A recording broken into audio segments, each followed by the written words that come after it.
శ్రీలతారెడ్డి ఈ పేరు చెబితే ఎవరు గుర్తుపట్టరు. అదే ఆర్కే రోజా అంటే టక్కున గుర్తుపడతారు. 17 ఏళ్ల అతి చిన్న వయసులోనే హీరోయిన్ గా ఇండస్ట్రీలో అడుగుపెట్టి ఇండస్ట్రీలోని అందరి టాప్ హీరోలతో 200కు పైగా సినిమాలు చేసింది.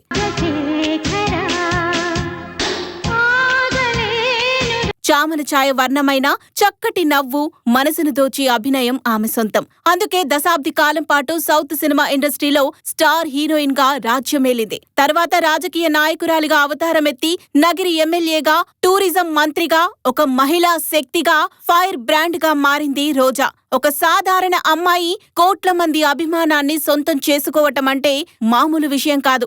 నటనంటే అస్సలు ఇష్టం లేని రోజా సినిమా ఇండస్ట్రీలోకి ఎలా వచ్చింది? అసలెంతవరకు చదువుకుంది? ఆమె లవ్ స్టోరీ ఏంటి? అసలు రాజకీయాల్లోకి ఎలా అడుగుపెట్టింది? ఆమె జీవితంలో చూసిన ఒడిదుడుకులేంటి? ఒక మహిళా శక్తిగా, ఫైర్ బ్రాండ్ గా ఎలా మారింది? శ్రీలత నుంచి రోజాగా ఎలా రూపాంతరం చెందింది? రోజా జీవితంలో అన్ని విషయాలను ఈ వీడియోలో క్లుప్తంగా తెలుసుకుందాం. శ్రీలతారెడ్డి అలియాస్ ఆర్కే రోజా 1972 నవంబర్ 17న చిత్తూరు జిల్లా చిన్నగొట్టికల్లు మండలం బాక్రాపేట అనే ఒక చిన్న పల్లెటూరులో జన్మించింది. రోజా తండ్రి నాగరాజరెడ్డి, తల్లి లలిత. రోజాకి కుమారస్వామిరెడ్డి, రాంప్రసాద్ రెడ్డి అనే ఇద్దరు అన్నయ్యలు కూడా ఉన్నారు. ఇక తండ్రి నాగరాజరెడ్డి సారథి స్టూడియోలో సౌండ్ ఇంజనీర్ గా పనిచేసేవారు. దాంతో వీరి కుటుంబం మొత్తం హైదరాబాద్ కి వచ్చి సెటిల్ అయింది. ఇక తల్లి లలిత నర్సుగా జీవితాన్ని ప్రారంభించి నర్సింగ్ కాలేజీలో ప్రిన్సిపల్ గా కూడా పనిచేశారు. అయితే ఫ్యామిలీ అంతా హైదరాబాద్ లో ఉన్నా కూడా రోజా విద్యాభ్యాసమంతా తిరుపతిలోనే సాగింది. తిరుపతిలోని పద్మావతి మహిళా యూనివర్సిటీలో పొలిటికల్ సైన్స్ లో డిగ్రీ పూర్తి చేశారు రోజా. చిన్నప్పుడే కూచిపూడిలో శిక్షణ తీసుకున్న రోజాకి సినిమాలో నటించటం అంటే ఇష్టం ఉండేది కాదు. కానీ పద్మావతి యూనివర్సిటీలో ఎక్కువ మంది అమ్మాయిలు ఉండటంతో అప్పట్లో ఇండస్ట్రీ వారు హీరోయిన్ల కోసం ఈ కాలేజీకే వచ్చేవారు. అలా ఒకసారి స్వర్గీయ మాజీ ఎంపీ శివప్రసాద్ ఇండస్ట్రీలో డైరెక్టర్ గా ప్రేమ తపస్సు సినిమాని తీస్తున్న సమయంలో హీరోయిన్ కోసం వెతుకుతూ ఉండగా పద్మావతి కాలేజీలోని రోజా ఆల్బమ్ ని చూసి హీరోయిన్ గా సెలెక్ట్ చేశారు. కానీ రోజా నటించటానికి ఇంట్రెస్ట్ చూపించలేదు. అయితే అప్పటికే రోజా తండ్రి నాగరాజరెడ్డి శివప్రసాద్ కి మంచి స్నేహితుడు కావటంతో రోజా తండ్రి హీరోయిన్ గా చేయమని బలవంతం చేయటంతో తండ్రి మాటకు ఎదురు చెప్పలేక రోజా హీరోయిన్ గా చేయటానికి ఒప్పుకుంది. రాజేంద్ర ప్రసాద్ హీరోగా చేసిన ప్రేమ తపస్సు సినిమా 1991లో రిలీజ్ అయి సూపర్ హిట్ గా నిలిచింది. దాంతో ఆమెకు సీతారత్నం గారి అబ్బాయి, బొబ్బిలి సింహం, భైరవ ద్వీపం సినిమాలో వరుస అవకాశాలు వచ్చాయి. ఇక ఆ సినిమా ఫోటోషూట్ కోసం చెన్నై వెళ్లిన రోజాని ఫోటోగ్రాఫర్ సెబాస్టియన్ డైరెక్టర్ సెల్వమణికి పరిచయం చేశాడు. అప్పటికే సెల్వమణి తాను తీయబోయే చెంబరుతి సినిమా కోసం హీరోయిన్ల వేటలోనే ఉన్నాడు. ఇక అదే టైంలో రోజాని చూసిన సెల్వమణి ఆ సినిమాకి హీరోయిన్ గా సెలెక్ట్ చేసి ఫాస్ట్ గా షూటింగ్ కంప్లీట్ చేశాడు. ఆ సినిమా షూటింగ్ టైంలోనే రోజా, సెల్వమణి ఇద్దరూ ప్రేమలో పడ్డారు. ప్రశాంత్ హీరోగా నటించిన చెంబురుతి అనే సినిమా తెలుగులో కూడా చామంతి పేరుతో రిలీజ్ అయి సూపర్ హిట్ అయింది. దాంతో తెలుగుతో పాటు తమిళ్లో కూడా స్టార్ హీరోయిన్ గా మారిపోయింది రోజా. ఇక ఆ తర్వాత చేసిన ప్రతి సినిమా హిట్ అవటంతో అప్పటి టాప్ హీరోలైన చిరంజీవి, బాలకృష్ణ, నాగార్జున, వెంకటేష్, మమ్ముట్టి సినిమాలలో అవకాశాలు దక్కించుకొని 10 ఏళ్ల పాటు స్టార్ హీరోయిన్ గా కొనసాగింది. తన అందం, అభినయంతో ఎంతో మంది కుర్రాళ్ల మనసు దోచి కోట్ల మంది అభిమానుల్ని సొంతం చేసుకుంది. ముఠా మేస్తిరి, ముగ్గురు మొనగాళ్లు, భైరవ ద్వీపం, బొబ్బిలి సింహం లాంటి ఎన్నో సూపర్ హిట్ సినిమాలతో పాటు అన్ని భాషల్లో కలిపి 200కు పైగా సినిమాలు చేసింది. 1991లోనే రోజా, సెల్వమణిలిద్దరూ ప్రేమించుకున్నా కానీ ఇద్దరూ సినిమాల్లో బిజీ ఉండి 10 ఏళ్ల పాటు ప్రేమించుకున్నారు. ఇక చివరికి 2002లో తిరుపతిలో 4000 మంది సమక్షంలో పెళ్లి ద్వారా ఒక్కటయ్యారు. ఇక రోజా, సెల్వమణి దంపతులకి ఒక కొడుకు, ఒక కూతురు. కొడుకు పేరు కృష్ణ కౌశిక్ కాగా కూతురి పేరు అన్షు మాలిక.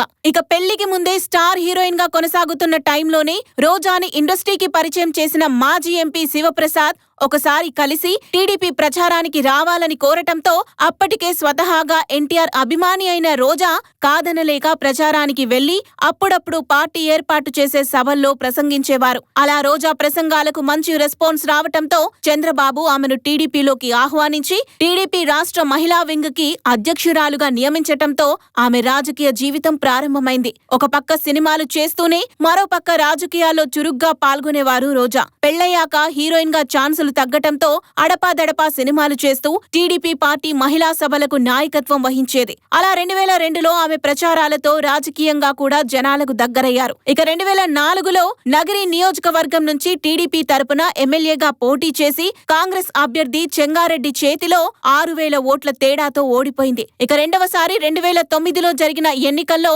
చంద్రగిరి నియోజకవర్గం నుంచి పోటీ చేసి కాంగ్రెస్ అభ్యర్థి గళ్లా అరుణకుమారి చేతిలో 10,000 ఓట్ల తేడాతో ఓటమిని చవిచూసింది. ఇలా 2 సార్లు తాను ఓడిపోవటానికి టీడీపీనే కారణమంటుంది రోజా. మహిళా నాయకురాలిగా మంచి గుర్తింపు వస్తుందని, అందుకే టీడీపీ నన్ను తొక్కేయాలని, నాకు సొంత నియోజకవర్గంలో సపోర్ట్ ఇవ్వకుండా నియోజకవర్గం మార్చటం వల్లే ఆమె ఓటమికి కారణమని అప్పట్లో చెప్పుకొచ్చింది రోజా. ఇక 2009లో కాంగ్రెస్ అధికారంలోకి వచ్చాక టీడీపీని వీడాలని అనుకొని అప్పటి ముఖ్యమంత్రి వైఎస్ రాజశేఖర్ రెడ్డిని కలిసింది. ఆమె కలిసిన కొన్ని రోజులకే రాజశేఖర్ రెడ్డి హెలికాప్టర్ ప్రమాదంలో మరణించారు. ఆయన మరణించాక ఆయన కొడుకు జగన్ వైసీపీ పార్టీ స్థాపించటంతో వైసీపీ తీర్థం పుచ్చుకొని జగన్ వెన్నంటి నడిచి రాష్ట్ర స్థాయి మహిళా నాయకురాలై వైసీపీలో కీలక నేతగా ఎదిగింది. అలా 2014 ఎన్నికల్లో వైసీపీ తరపున నగరి నియోజకవర్గం నుంచి పోటీ చేసి టీడీపీ అభ్యర్థి గాలి ముద్దు కృష్ణప్ప నాయుడు మీద 850 ఓట్లతో గెలుపు సాధించి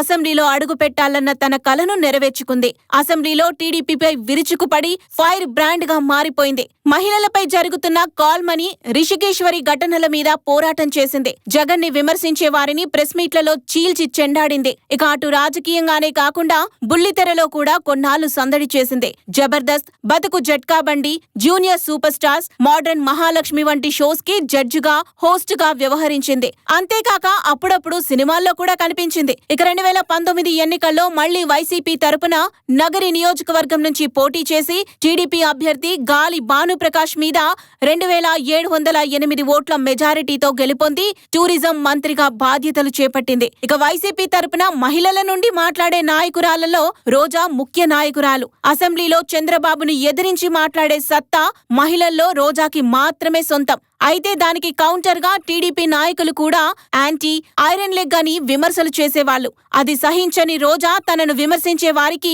రివర్స్ పంచులిచ్చేది. అసెంబ్లీలో ఒకసారి కాల్ మనీ గురించి చర్చ జరుగుతూ ఉండగా చంద్రబాబుపై కామ సీఎం అంటూ కామెంట్ చేసింది. టీడీపీ ఎమ్మెల్యేల వైపు తన కాలుని కూడా చూపించింది. పీతల సుజాతపై కూడా వ్యక్తిగత కామెంట్లు చేసింది. అలా కామెంట్లు చేయటంతో ఆగ్రహించిన చంద్రబాబు యనమల రామకృష్ణుడితో రోజాని వెరియర్ సస్పెండ్ చేయించారు. దాని తర్వాత చాలా రోజులు న్యాయ పోరాటం చేసింది రోజా. సస్పెండ్ అయ్యాక కూడా ఒకసారి అసెంబ్లీ ఆవరణలో కనపడటంతో మార్షల్ ఆర్ట్స్ తో ఆమెను ఈడ్చి ఎత్తుకెళ్లడానికి ప్రయత్నించటంతో ఆమె అస్వస్థతకి గురైంది. తర్వాత జగన్ వచ్చి సీరియస్ అయి నిమ్స్ హాస్పిటల్ కి తరలించారు. తర్వాత విజయవాడలో నేషనల్ ఉమెన్స్ మీటింగ్ కి వెళ్లటానికి ప్రయత్నించటంతో అక్కడ గొడవ చేయటానికి వస్తుందని తన గన్మెన్స్ ని పక్కకి తప్పించి అరెస్టు చేసి హైదరాబాద్ తరలించారు. ఇక మంత్రి పదవి వచ్చాక టీడీపీపై ప్రతి విషయంలో విమర్శలు చేస్తూ కాంట్రవర్సీ రోజా వార్తల్లో నిలిచేది. ముఖ్యంగా నారా లోకేష్ ని ప్రెస్ మీట్స్ లో పప్పు అని సంబోధిస్తూ రెచ్చగొట్టేది. ఇక పవన్ కళ్యాణ్ ని సినిమాలు చేసుకో, నీకు రాజకీయాలు చేయటం రాదు అంటూ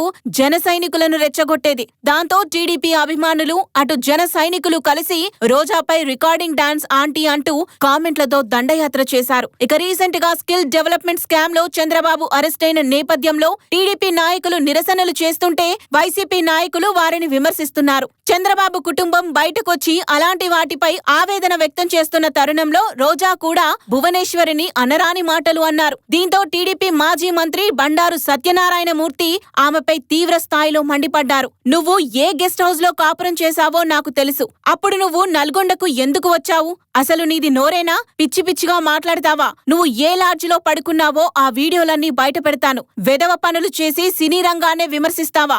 బజారు దానివి నువ్వు. రోడ్ల మీద తిరిగి బ్రతికిన దానివి. బట్టలు విప్పి డాన్సులు చేసిన దానివి. ఇప్పుడు మంత్రి అయినంత మాత్రాన నువ్వు బజారు దానివి కాకుండా పోతావా? నువ్వు వెంటనే అన్నగారి కుటుంబానికి తప్పైందని ఒప్పుకోవలసిందే. వెంటనే క్షమాపణ చెప్పాల్సిందే అని బండారు సత్యనారాయణమూర్తి విరుచుకుపడ్డారు. దానికి రోజా కౌంటర్ ఇస్తూ సత్యనారాయణమూర్తి అలా మాట్లాడినందుకు సుప్రీంకోర్టుకి కూడా వెళతానని కోపంతో విరుచుకుపడింది. ఇక ఇదే విషయంపై ఆమెకి సపోర్ట్ గా సీనియర్ హీరోయిన్లందరూ నిలబడ్డారు. రమ్యకృష్ణ, రాధిక, ఖుష్బూ, మీనా, లోక్సభ సభ్యురాలు నవనీత్ కౌర్ కూడా ఆమెకు అండగా నిలిచారు. సత్యనారాయణమూర్తి రోజాకు క్షమాపణలు చెప్పాలని వారు కోరారు. అయితే వాటన్నింటినీ సహించి ఇప్పటికీ జగనన్న వెంటే నడుస్తూ జగన్ భక్తురాలిగా వైసీపీ క్యాడర్లో ముఖ్య నేతగా కొనసాగుతుంది రోజా. ఇలా నటనంటే ఇష్టం లేని రోజా తండ్రి మాట కోసం ఇండస్ట్రీలో అడుగుపెట్టి స్టార్ హీరోయిన్ గా ఎదిగి ప్రజలకు సేవ చేయాలని రాజకీయాల్లోకి వచ్చి మంచి నేతగా, మహిళా శక్తిగా కొనసాగుతుంది.